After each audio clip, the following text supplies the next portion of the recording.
صبر کے بارے میں قرآن پڑھ لیں پورا قرآن، اس کے اندر صبر کا بہت زیادہ ذکر آتا ہے کہ صبر کے ساتھ ہی زندگی جو گزرتی ہے وہی آپ کی اولاد ہے تب بھی آپ کو صبر کرنا پڑتا ہے، آپ کے عزیز و اقارب ہیں جہاں ہم فیملی میں رہتے ہیں، رشتہ داروں میں رہتے ہیں، سسرال میں رہتے ہیں، میکے میں رہتے ہیں، تو صبر کریں گے تو پھر زندگی جو ہے وہ گزرتی ہے، ٹھیک ہے۔ صبر نہیں کریں گے تو پھر یا تو لڑائی جھگڑے ہوتے ہیں، اور آپ جانتے ہیں کہ لڑائی جھگڑے فتنہ فساد اس کی وجہ سے گھر کے اندر خیر اٹھ جاتی ہے، برکت اٹھ جاتی ہے، جس گھر میں لڑائی جھگڑے ہو وہاں سے خیر اٹھ جاتی ہے۔ وہ ہم نے واقعہ پڑھا تھا کہ نبی کریم صلی اللہ علیہ وآلہ وسلم ہمیں بتانے کے لیے آ رہے تھے کہ شب قدر کون سی رات ہے، لیلۃ القدر کون سی رات ہے، آپ کو بلا دیا گیا، کیوں؟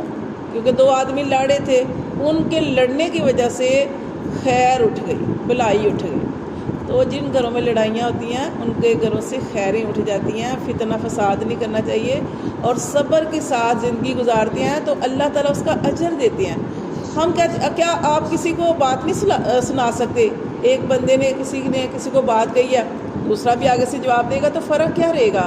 کوئی فرق باقی نہیں رہتا۔ آپ دیکھیں بارہا میں آپ کو بتا چکی ہوں کہ حضرت ابوبکر صدیق کا واقعہ رضی اللہ تعالیٰ عنہ، کہ ایک دفعہ ایک آدمی نے ان کو بہت برا بھلا کہا، بہت برا بھلا کہا، تو وہ نبی کریم صلی اللہ علیہ وسلم کے ساتھ تھے ابوبکر صدیق، اور ایک آدمی نے ان کو برا بھلا کہا تو حضرت ابوبکر صدیق چپ کر کے سنتے رہے، لیکن پھر وہ وقت آیا کہ وہ بول پڑے، کہ انہوں نے بھی اس آدمی کی بات کا جواب آگے سے دے دیا۔ جب دے دیا تو نبی کریم صلی اللہ علیہ وسلم جو ابوبکر صدیق کے ساتھ کھڑے تھے وہ آگے چلے گئے۔ جب حضرت ابوبکر صدیق نے دیکھا کہ نبی کریم صلی اللہ علیہ وسلم میرا ساتھ چھوڑ کے آگے چلے گئے ہیں، تو وہ بھی ان کے پیچھے گئے، نبی کریم صلی اللہ علیہ وسلم کے پیچھے گئے، اور جا کے کہا کہ اللہ کے رسول فلاں بندہ مجھے برا بھلا کہہ رہا تھا، مجھے اس طرح یہ وہ کہہ رہا تھا، تو آپ صلی اللہ علیہ وسلم بھی خاموش تھے، میں بھی خاموش تھا، اور میں نے کوئی اس کی بات کا جواب نہیں دیا۔ اب اس آدمی نے جب مجھے بہت زیادہ برا بھلا کہا تو میں نے بھی اللہ کے رسول آگے سے جواب دے دیا، تو آپ میرے پاس سے آگے چلے گئے۔ آپ نے ارشاد فرمایا کہ جب تو جواب نہیں دے رہا تھا تو تیری وجہ سے اللہ نے ایک فرشتہ مقرر کیا ہوا تھا، وہ فرشتہ جواب دے رہا تھا۔ ہم کیا سمجھتے ہیں؟ ہم کہتے ہیں اس نے ہمیں یہ بات کی ہے، میں نے دو کرنی ہے، اور دو نہ کریں تو سکون نہیں ملتا۔ لیکن یقین کریں، یاد رکھیں یہ چیزیں جو میں آپ کو بتا رہی ہوں کہ اللہ تعالیٰ سب کچھ جانتے ہیں۔ اللہ نے ہمیں پیدا کیا، اللہ تعالیٰ کو اونگ نہیں آتی، اللہ کو نیند نہیں آتی، اللہ آپ کی پکار سنتا ہے۔ وہ ایک آدمی نے کہا قرآن کے اندر کہ اللہ کے رسول کہ اللہ تعالیٰ کو ہم کیسے پکاریں، کہاں ہے اللہ؟ تو اللہ تعالیٰ نے کیا فرمایا کہ اے نبی کریم صلی اللہ علیہ وسلم ان لوگوں سے کہہ دو کہ تمہارا رب قریب ہے، تمہاری ہر بات خوب جانتا ہے، لیکن تم اپنے رب سے باتیں کیا کرو، اپنے دکھ، اپنی پریشانیاں، اپنے مسائل اپنے رب کو بتایا کرو۔ اگر آپ کے اوپر کوئی ظلم کا معاملہ کر رہا ہے، زیادتی کا معاملہ کر رہا ہے، صبر کریں، صبر کریں گے تو اللہ آپ کو ڈھیر و ڈھیر اجر عطا فرمائے گا۔ ایک چھوٹا سا واقعہ بتاؤں کہ ایک آدمی تھا، وہ ایک بادشاہ کے بارے میں مشہور تھی یہ بات کہ یہ بادشاہ جو ہے نا وہ غصہ نہیں کرتا۔ ہم لوگ تو غصہ کرتے ہیں نا، جو بات غصہ کرنے والی نہیں ہوتی تب بھی غصہ کرتے ہیں، پتہ نہیں کون سی بات بری لگ جائے۔ ایک بادشاہ تھا، بادشاہ، حالانکہ دیکھیں جو بادشاہ ہوتے ہیں ان کے اندر اس طرح کی چیز نہیں ہوتی، لیکن سارے بادشاہ بھی ایک جیسے نہیں ہوتے۔ ایک بادشاہ تھا جس کے بارے میں ہر جگہ یہ مشہوری ہو گئی تھی کہ یہ بادشاہ کبھی بھی غصہ نہیں کرتا، کوئی بھی اس کو برا کہے بلا کہے، اس نے آگے سے مطلب کہ غصہ نہیں کرنا ہے۔ ایک دو لوگوں نے شرط لگائی۔ کیا شرط لگائی؟ کہ ایک آدمی نے کہا، جس آدمی نے کہا وہ کمہار تھا، کمہار کہنے لگا میں شرط لگاتا ہوں کہ میں اس بادشاہ کو غصہ ضرور دلاؤں گا، ضرور غصہ دلاؤں گا۔ تو دوسرے نے کہا کہ ٹھیک ہے، اگر تم شرط ہے، اگر بادشاہ کو غصہ آ گیا تو فلاں اتنے پیسے ہم تمہیں دیں گے۔ اس نے کہا ٹھیک ہے۔ وہ ایسے بادشاہ کا دربار لگا ہوا تھا، بادشاہ کے سارے وزیر مشیر درباری سارے وہاں پہ جمع ہیں، تو وہ کمار جاتا ہے جس نے شرط لگائی تھی، وہ جاتا ہے اور بادشاہ سے کہتا ہے اے بادشاہ اکڑ کے نہ بیٹھ۔ بادشاہ بیٹھا ہوا ہے، بادشاہ کو کہہ رہا ہے کہ اے بادشاہ اکڑ کے نہ بیٹھ، تجھے تو میں جانتا ہوں، تو فلاں ہے، فلاں تو ایسا تھا پہلے، تیری پچھلی حالت میں ساری جانتا ہوں، تیرے پاس کپڑے پہننے کے لیے نہیں تھے، تو ٹاٹ کا لباس پہنتا تھا، تیرے پاس جوتے پہننے کے لیے نہیں، تو پھٹے ہوئے جوتے پہنتا تھا، آج تو اکڑ کے بیٹھا ہوا ہے. یعنی اس طریقے سے نا بادشاہ کو کہتا ہے. بادشاہ جو ہوتا ہے نا، وہ بادشاہ اپنے وزیروں سے کہتا ہے کہ بھائی اس کو 500 اشرفیاں دے دو. وہ 500 اس کو اشرفیاں دے دو. بادشاہ اس کی بات کا جواب نہیں دیتا، بلکہ اس کو 500 اشرفیاں دیتا ہے. اچھا، اس کو ملتی ہیں. وہ آدمی سوچتا ہے یہ بادشاہ کیا کر رہا ہے، لیکن وہ چونکہ اس نے شرط لگائی تھی، اس نے پھر اپنا کام کرنا تھا. اس نے کہا میں اس سے بھی سخت بات کروں گا. اس نے کہا، بادشاہ سے کہا کہ بادشاہ تو ہے ہی ایسا، تیرے جیسا نکما ہو نا تو یہاں اس ملک میں میرا رہنے کو دل نہیں کرتا. تمہارے نکمے کی وجہ سے، تمہاری حرکتوں کی وجہ سے یہاں پہ رہنے کو دل نہیں کرتا. میرا دل چاہتا ہے میں یہ جگہ چھوڑ کے چلا جاؤں. اچھا، بادشاہ نے کہا، اس آدمی سے کہا کہ دیکھو، اگر تم اس ملک میں رہنا چاہتے ہو تمہیں ہم عزت دیں گے، ہم تمہیں مال دیں گے، جیسا تم چاہتے ہو ہم وہ کریں گے. لیکن اگر تم یہاں پہ نہیں رہنا چاہتے تو پھر ہم تمہیں اچھے طریقے سے رخصت کریں گے جیسا تم چاہتے ہو. پھر بادشاہ نے اپنے وزیر سے کہا اس کو 1000 اشرفیاں دے دو. اس کے بعد پھر اس آدمی کے دل میں آیا کہ بھائی یہ تو اب مجھے اشرفیاں دیتا جا رہا ہے. لیکن چونکہ پھر اس کے ذہن میں وہی تھا کہ میں نے شرط جیتنی ہے. وہ تیسری دفعہ کہتا ہے کہ اب میں اس سے سخت لفظ کہوں گا، سخت جملے کہوں گا تاکہ بادشاہ کو غصہ آ جائے. وہ تیسری دفعہ کہتا ہے، اے بادشاہ تو فلاں ماں کا بیٹا ہے، تیری ماں فلاں فلاں فلاں. اس طرح دفعہ کہتا ہے کہ تو بڑی بری ماں کا بیٹا ہے. تو اس طرح اپنی اس کی ماں کے اوپر بات کرتے. اب بادشاہ دیکھے تخت پہ ہے، بادشاہ تخت پہ ہے، بادشاہ عہدے پہ ہے، بادشاہ اس کو سزا دے سکتا ہے، بادشاہ اس کے ساتھ جو چاہے سلوک کر سکتا ہے. لیکن بادشاہ جو ہے اس اپنے وزیر سے کہتا ہے اس کو 1000 اشرفیاں اور دے دو. اب اس آدمی کے دل میں خیال آتا ہے کہ بھائی میں جتنا بھی اس کے ساتھ کرنے کی کوشش کرتا ہوں تو یہ بادشاہ تو واقعی اس کو غصہ ہی نہیں آتا. ایک دو باتیں اور کہتا ہے، بہرحال بادشاہ جو ہے نا اسی طرح کا سلوک کرتا ہے. وہ بادشاہ کے قدموں میں گر جاتا ہے، بادشاہ کے قدموں میں گر جاتا ہے. اسے احساس ہوتا ہے کہ میں زیادتی کر رہا ہوں، کہ واقعی بادشاہ کا تو غصہ آ نہیں رہا. میں تو اتنی سخت بات، حالانکہ کوئی اپنے ماں کی بات برداشت نہیں کر سکتا. اور ساری باتیں انسان برداشت کر لے، لیکن ماں سے انسان کو بڑی محبت ہوتی ہے. ماں کے خلاف انسان بات نہیں سن سکتا. تو میں نے بادشاہ کو عہدے پہ ہے بادشاہ، میں نے اتنی بڑی بات کہہ دی کہ تو پیڑی ماں کا بچہ ہے، تو وہ باوجود بادشاہ نے مجھے کچھ نہیں کہا.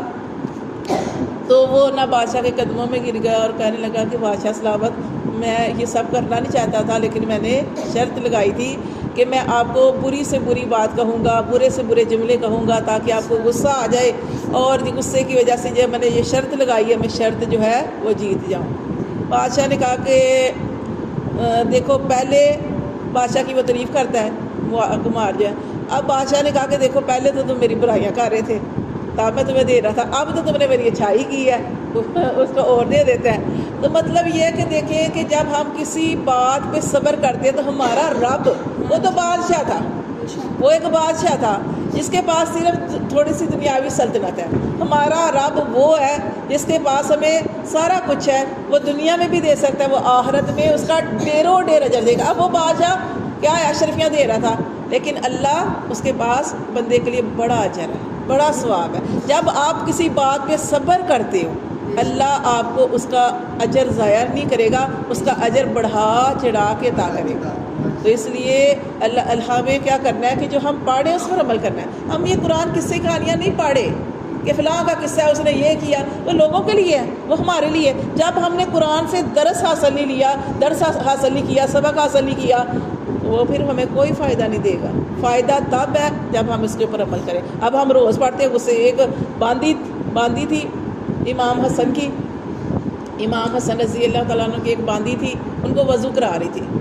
وضو کراتے کراتے لوٹے کا پانی، پہلے لوٹے ہوتے تھے، مجھے یاد ہے میری امی نے بھی مجھے دیا ہوا ہے، میری بیٹی میں پڑا ہوا ہے. ہم کبھی یوز نہیں کرتے، نلکے ہیں، نلکوں کے اندر پہلے زمانے میں لوٹے ہوا کرتے تھے وضو کے لیے.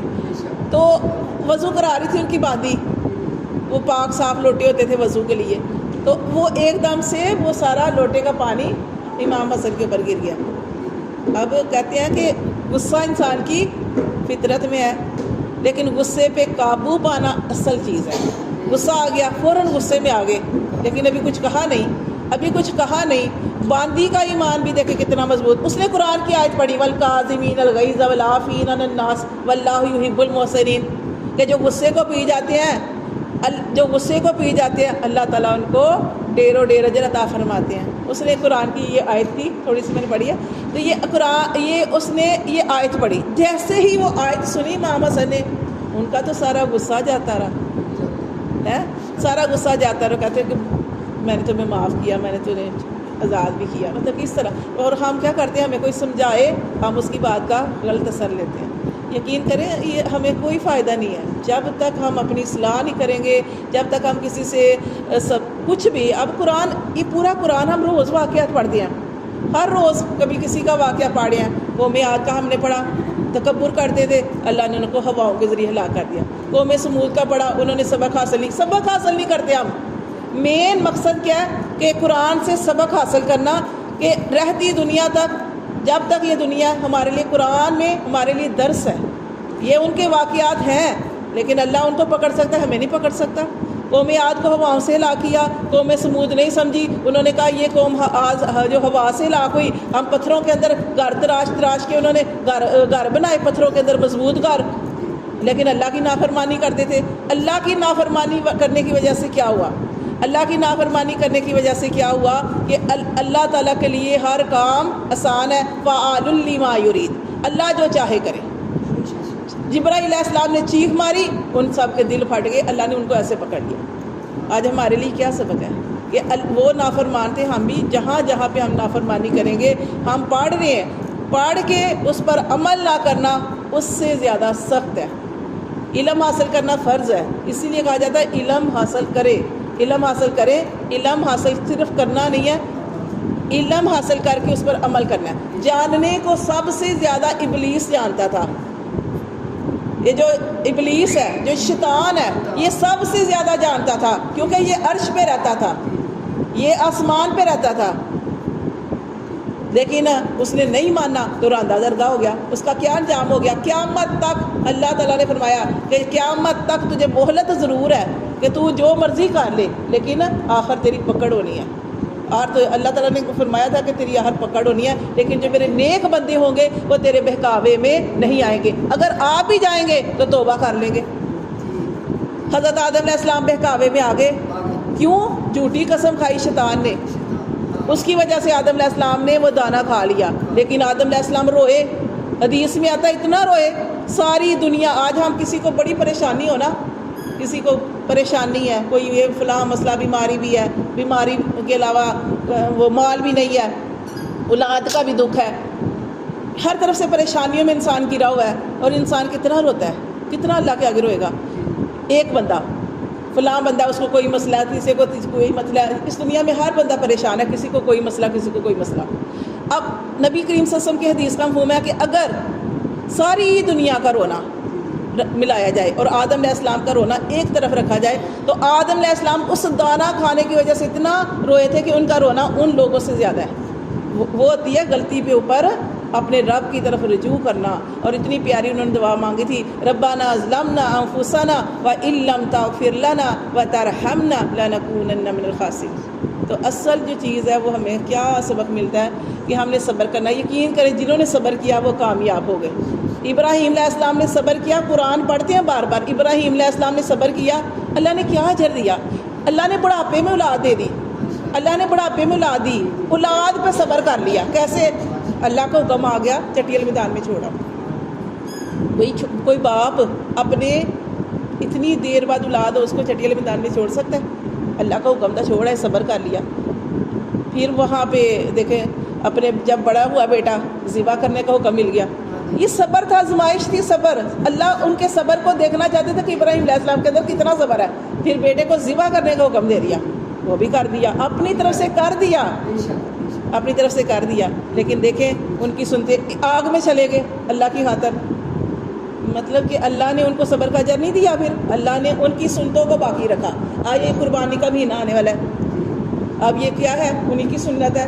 وہ پھر جو ان کی بیوی کی جو آگے صفا مروہ پہ جو دوڑے لگائی تھی اپنے بیٹے کی پانی کے لیے، ہاں تو وہ اللہ نے ان کی سنتے باقی رکھی، مقام ابراہیم پہ نفل پڑھنا، اور درود پاک میں ابراہیم علیہ السلام کا رکھا اور نام رکھا، اور پھر آسمانوں پہ بھی کعبہ، وہاں پہ بھی کعبہ جو ہے وہاں ٹیک لگائی، ابراہیم علیہ السلام بیٹھے تھے. اتنی بڑی بلندی عطا فرمائی، کس لیے؟ صبر. بلال، حضرت بلال رضی اللہ تعالیٰ عنہ، کیا تکلیفیں ملتی تھی اسلام قبول کرنے پہ، کہ عذاب دینے والے، سزائیں دینے والے تھک جاتے تھے، لیکن حضرت بلال نہیں تھکے. اللہ نے کیا اجر دے دیا، اتنا بڑا اجر. سوچیں پھر جب بندے کو اجر ملتا ہے نا، بندہ کہتا ہے کہ یہ میری تکلیف تھوڑی تھی. حالانکہ تھوڑی نہیں تھی، کہتے ہیں کہ اتنے 3 لوگ تھے ان کو تکلیف دیتے تھے، مارتے تھے، پتھر چٹان ان کے اوپر رکھ دیتے تھے، گھسیٹتے تھے، گرم ہوا، گرم جو ریت پہ لٹایا ہوتا تھا، لیکن وہ احد کہتے تھے، اللہ ایک ہے، اللہ ایک ہے. وہ کہتے تھے میرا رب مجھے آزما رہا ہے. یہ ہوتے ہیں پکے سچے لوگ، رب آزما رہا ہے. بلال محبت میں کچا ہے کہ پکا ہے؟ اور اللہ نے کیا ان کو مرتبہ دیا؟ اذان، مؤذن بن گئے. نبی صلی اللہ علیہ وسلم مؤذن، نبی صلی اللہ علیہ وسلم کے مؤذن، کہ وہ انہوں نے اذان نہیں دی تو صبح نہیں ہوئی، مؤذن. اور پھر کتنا پیارا، اس سے بھی پیاری بات کہ نبی کریم صلی اللہ علیہ وسلم میں اتنی تسلی دی. کیا تھا ان کا، اللہ معاف کرے، کیا تھا ان کا، اللہ تعالیٰ نے کتنا قبول کیا ان کا کلیہ، ان کا چہرہ، اللہ کو محبت. اسی لیے اللہ فرماتے ہیں اللہ تمہاری شکلیں نہیں دیکھتا، اللہ تمہارے دلوں کو دیکھتا ہے، کہ دلوں کے اندر اخلاص کتنا ہے، تقویٰ کتنا ہے. کہ وہ بلال حبشی سیاہ فام اللہ کو اتنے محبوب ہو گئے. کیوں محبوب ہو گئے؟ کہ انہوں نے اتباع کی، انہوں نے عمل کیا، انہوں نے اس لیے صبر کیا، اور پھر اللہ نے مؤذن بھی بنا دیا. اور پھر اللہ تعالیٰ نے کہ نبی کریم صلی اللہ علیہ وسلم نے ارشاد فرمایا کہ اے بلال تم مجھ سے پہلے جنت میں جاؤ گے، بلال مجھ سے پہلے جنت میں جاؤ گے. بلال رضی اللہ عنہ نے فرمایا اللہ کے رسول نہیں ایسے نہیں ہو سکتا، کہ میں کبھی اس طرح سوچ بھی نہیں سکتا کہ میں آپ سے پہلے جنت میں جاؤں. آپ نے فرمایا نہیں بلال، اس لیے کہ میری جو بھی سواری ہوگی اس کی مہار تم نے پکڑی ہوگی، اور جس نے مہار پکڑی ہوتی ہے وہ پہلے جاتا ہے. تو یہ اللہ صبر کا اجر، یہ صرف میں قصے کہانیاں نہیں ہیں. انہوں نے بہت کچھ برداشت کیا ہے، پھر ان کو درجہ ملا. آج ہمارے اندر برداشت ہے؟ سوچے ہے برداشت؟ ہم نہیں برداشت کرتے. تو اس لیے ہم فیملیوں میں رہتے ہیں، ہم اپنے گھروں میں رہتے ہیں، ہم میکے میں رہتے ہیں، ہم سسرال میں رہتے ہیں، اپنی بہوؤں کے ساتھ رہتے ہیں، ساسوں کے ساتھ رہتے ہیں. برداشت کرنا سیکھیں. کلاس میں بھی، اب یہ کلاس کے لوگ یہ بھی ہمارے ساتھی ہیں، یہ ہماری دینی بہنیں ہیں.